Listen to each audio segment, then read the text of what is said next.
Hi, welcome to Your Dad Loves Ya.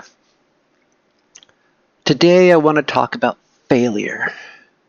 It's an interesting situation to be in, to fail. Failure should be embraced and loved because failure is the only way to true success. And why do we hate it? Why do we fear it?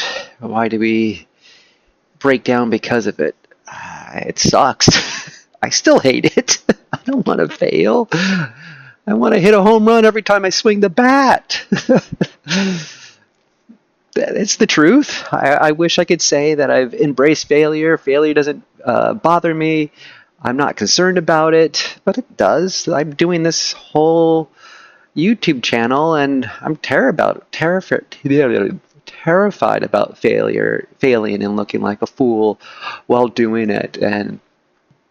But I'm willing to in a sense, I'm going to give it a shot, and I'm going to try. And like I said before, most people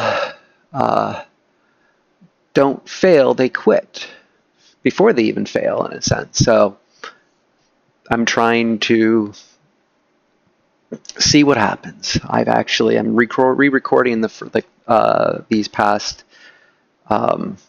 first 19, almost 19 videos because my recording audio is horrible.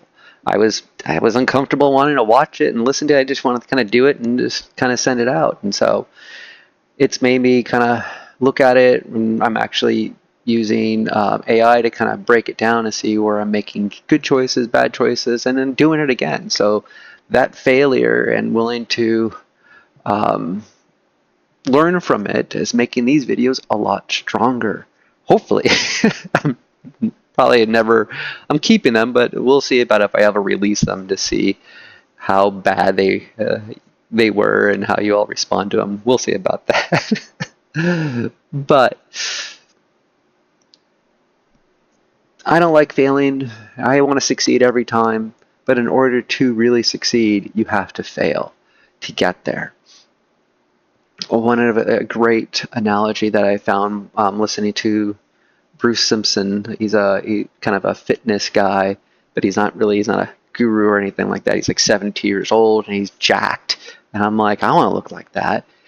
And he was talking about, in order to get stronger, you need to work to failure. If you don't work to failure, you're not really communicating to your muscles to get stronger. It's like, all right, I'm good. This is good. The body doesn't need to change. So failure communicates change. You need to change in order to get better.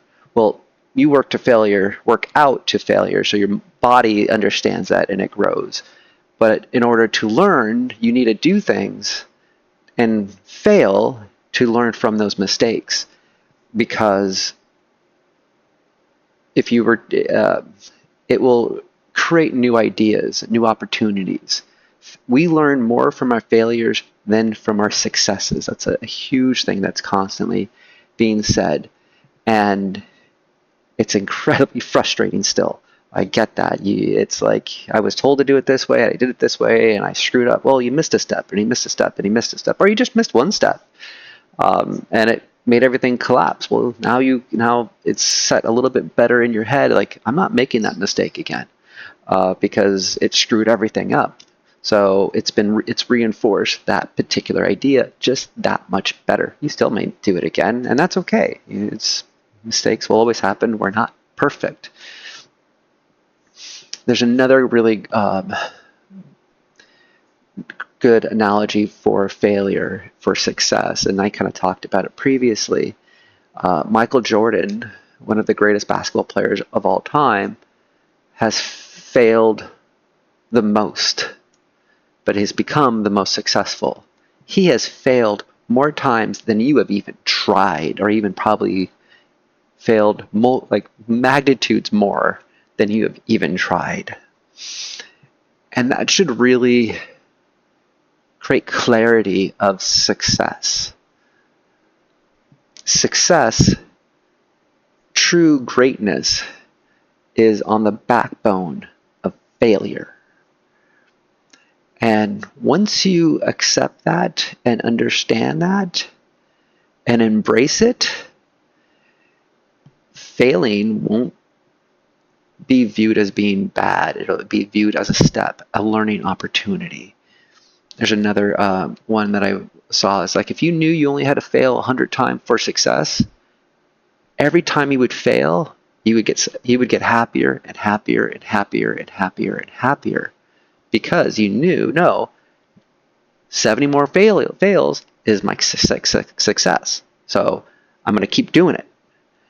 And now your perspective has changed about failure, and now it's more of excitement and joy, because you're getting closer and closer and closer.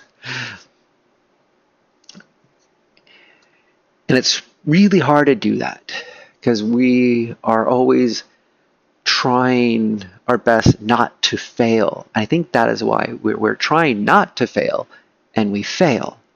And that is not meeting our expectations. We work so hard and we still failed. Yeah. Really wish that didn't happen, but it does, unfortunately. But understanding it makes it a little bit easier to get through those humps.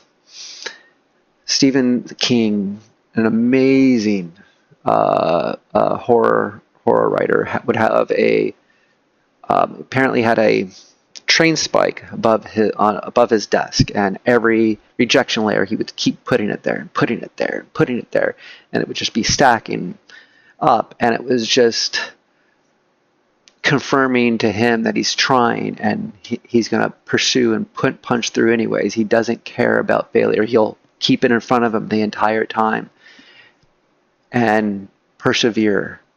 A great comic book creator, Todd McFarlane, he created Spawn. I don't know if this generation knows it, but he got rejected over 300 times. That's a lot. I'm going to only try 100 times before I quit. But he went 300 times being shut down and shut down and shut down. And then he created a franchise around Spawn. And he created a toy company because they weren't making toys to his standard. And that was a huge possibility of failure there. And that would, I don't know if it would have tanked his company if that failed. Possibly. It's a big commitment to create your own business in that sense that you've never done before. So changing your views of failure and seeing it as a positive, an opportunity to learn, to grow, to not make that who you are. You're not your failures. I guess you are your failures, because your failures lead to successes. So I guess it's that failure doesn't mean the end of your growth. It just means you just didn't understand at that moment in time and you messed up. It wasn't a success. Doesn't mean the next time won't be. Doesn't mean the next time is going to be a success either. That's the unfortunate part too. So, but seeing failure as growth, an opportunity, a moment to learn, to show that you are not your failures, in a sense, that your failures don't define you, because you're growing from it, is huge.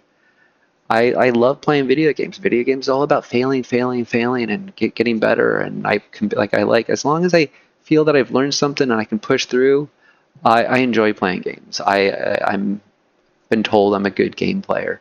My mind works that way, and I can adapt, and I change my views of success if I start failing. I'm like, all right, well, as long as I don't come in last.